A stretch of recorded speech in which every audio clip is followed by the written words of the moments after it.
Hey guys, welcome to NURS 320 Healthcare Policy. It's just going to be kind of a brief introduction and orientation to this course. Just to let you know, there is almost 100 of you in this course, so that's awesome. Many of you, this is going to be your first semester of the RN to BSN, so you'll be taking healthcare policy with professional nursing. So welcome if this is your first semester. If you're a returning student, you're probably still a newer student. This healthcare policy is a brand new course that we added last spring in January. The ASN had decreased in their hours. So to get your full 120 credit hours, we looked at hours, we looked on what we can add, what we can change around, and we looked at the BSN Essentials and saw that there was a whole BSN Essential dedicated to policy for the Bachelor Prepared Nurse. So that's where this course was developed from. It was from the BSN Essentials, was what we used to kind of guide our program, which is what most baccalaureate programs use to help guide their outcomes, design of their courses, course sequence, and so forth. So we're going to kind of give a brief introduction into healthcare policy. You should all have this uploaded to your Blackboard site by now. Over here, just kind of briefly, the tabs that you'll see, some of these are going to be, you won't be able to see on your screen, but I have on mine. The first one is as faculty, and I'm Mrs. Flock, Professor Flock. Here is my email. The email is probably the best way to contact me. I usually check it several times a day and try to get back with you in at least 24 hours of when you email me. Even through the weekends, I still check it on Saturdays and Sundays as well. Here is my office number. And then I'm on the Jasper campus, so for you people that are from Jasper, I'll be easy accessible to you. For you guys on Vincent's, I can always come to Vincent's if you need a face-to-face meeting. That's no problem at all. I make a trip over there quite often. So just, again, email me, then we can always set up a meeting if you need to discuss anything this semester. We are here to help you in any way that we can. Your next tab is, just back to here, I will post my office hours as well. I have not posted them yet. I'm still kind of waiting to see when meetings are and so forth this semester. So by next week, I'll have my office hours up there listed for you as well. But again, you can always email, call me. Next is our syllabus and schedule. We'll go over that in just a moment. The next you'll see is your discussions, and this will be where all of your discussion boards will be at. I can see, some of you already posted an introduction. Great for you.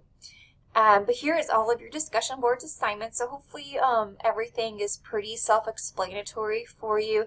I try to, once a week send an email out or send some type of audio or something just to kind of still keep you engaged in the course and just to kind of help you keep on track with the flow of the course and the assignments that are going to be coming up and due.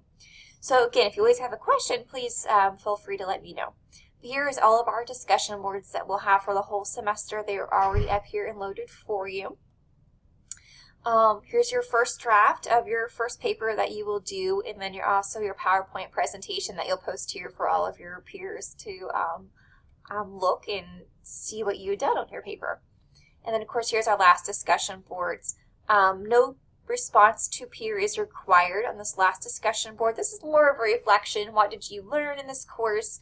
And this kind of feedback from me really is how I can make this course better for you. Again, this is just my second time. We just started this course in January, and I made some additions, some changes from our last semester. So it's always good to get your guys' perception and feedback, how we can help make this course better for you. Then again, you'll have your grades in your grade book. Week 1 orientation, just FYI, make sure you come to your mandatory Monday, Thursday orientation. Monday's on Vincent's, Jasper is on Thursday. Here's also a list of bills. Whenever we go to our health policy paper, here will be a list of bills that are some good recommendations that are really healthcare focused. Here's Library of Congress and the ANA, both are excellent sources to find that bill that you're going to analyze and write your professional paper on. So even as I come across some more resources, I'll post these on here. So this list may expand as the semester goes. I'll try to hopefully send you an announcement to make sure that if I've added something to go in there and check that. Your health policy paper Here's where you'll submit your first paper, formal paper assignment, health policy paper. Whenever you submit it, there is a rubric that's in your syllabus, and also it'll be on here as well for me to grade. So you do not need to submit your syllabus with your papers, okay? Also, what I try to do, it's not available to you right now. I'll try to kind of make like an audio like I am now to kind of go more in detail while we're looking for the paper to help guidance. I know for me, as I'm writing papers, it's really hard to get started on papers. So hopefully I'll go in some detail, kind of describe what we're looking at, maybe give you some ideas, some examples, and hopefully from that you'll be able to get a better idea of what to start in your paper, especially since a lot of you, this is kind of your first introductory course into the BSN program. The next one is a legislative letter. This will be due towards the end of this semester, so there's only actually one formal paper in this class, which is your health policy paper. This last assignment is the legislative letter. This is kind of stems from your first formal paper. Again, this is where you will submit that letter to me to grade. This is a great resource. I'm going to add some more examples under this tab as well, but this one I really wanted to add. This article really tells you how to address lawmakers whenever you're writing them letters. Should you say, dear congressman or congresswoman, or dear representative, or how you should specifically address whatever lawmaker that you are addressing and how you should address them. It also gives you some great tips on what you should include in your letter and how you should organize it. Whenever a lawmaker is reading it, what are they expecting to see in that letter? So this is really good information.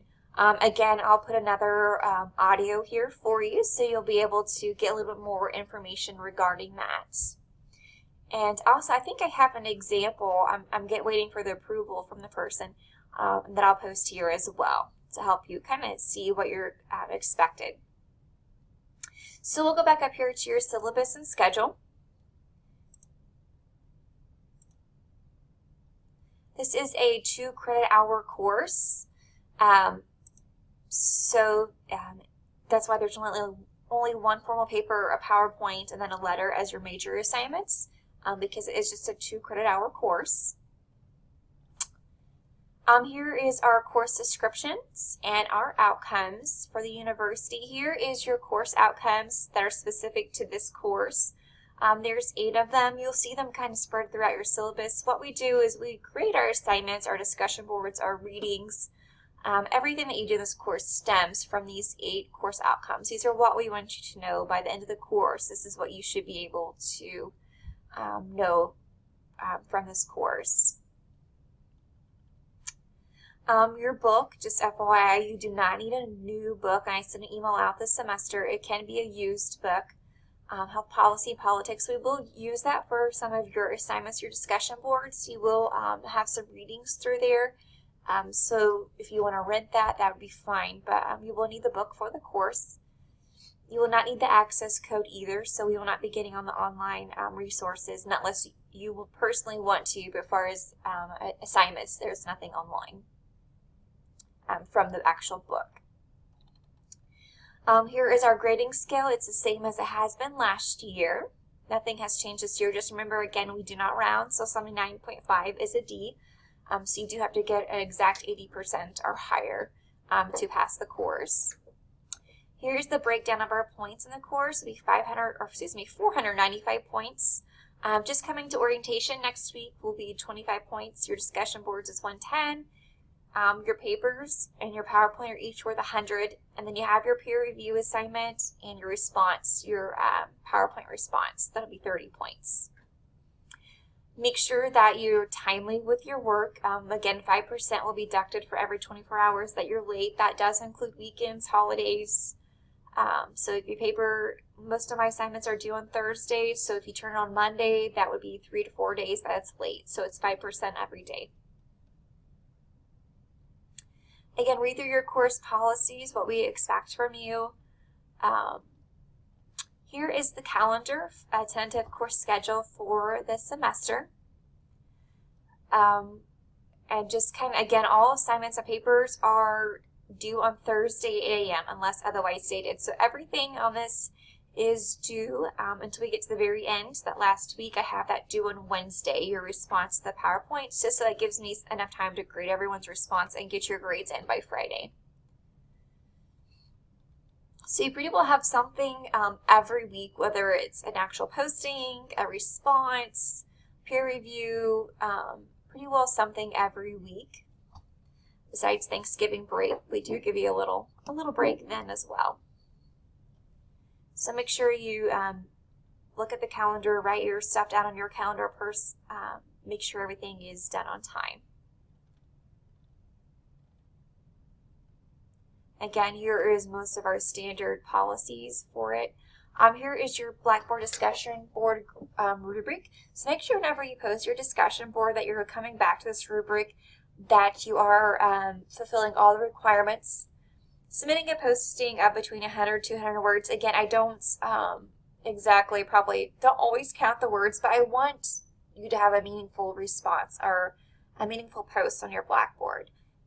Not just 1 or 2 sentences. This is really like, the more we put into it, the more you're going to get out of it. So I want you to really use those postings, see how they apply to your practice that you are doing today, and how you can grow as a nurse as well. So your discussion boards you'll post, you'll get half the credit for that with your post. The other half of your credit comes from your response. In your grade book, it's just going to show discussion board 1, 2, 3, 4, 5, 6, 7. So I will put the points that you get for your post in the discussion board, and then I'll go back and grade it, and then you'll get your other full points for the response. So just don't be alarmed that first time you post and say it's worth 10 points and I just give you 5. You didn't lose the other 5 points. I'm just waiting for you to post your response to the other student to get your full credit. Here is your healthcare policy peer review guidelines.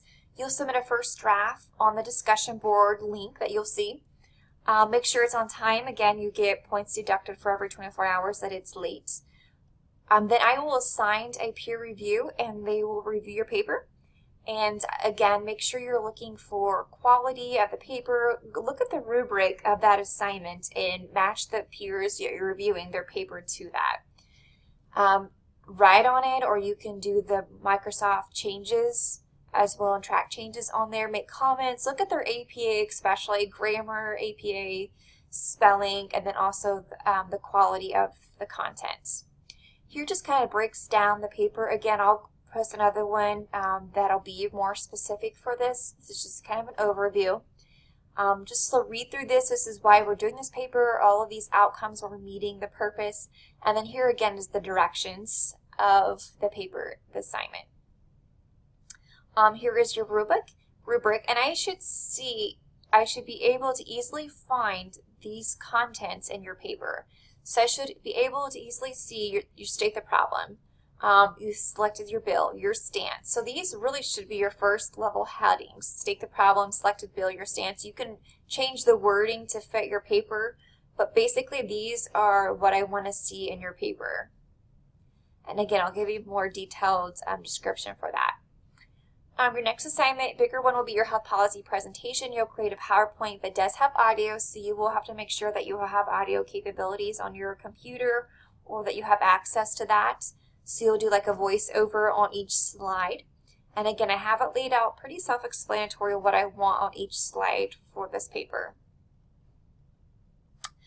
Your last bigger assignment is a legislative letter. Again, here is the reason why we're doing these components, and here is the directions. Just to bring to your attention, this will be a one-page single-space paper. It's not a typical APA assignment. This is literally a letter that you're going to be that you're proposing to submit to a legislator based upon what you did in your health policy paper. And here is the rubric for that broken down. And then lastly in your syllabus is your discussion board assignments. They're also on Blackboard, but also I put them on the syllabus as well. If you're like me, sometimes I like to write mine out before I actually type them or submit them on Blackboard. So whatever works for you, I put in both places because everyone's kind of different how they like to prepare for their assignments. So that is all for this course. Again, if you have any questions, please feel free to email me.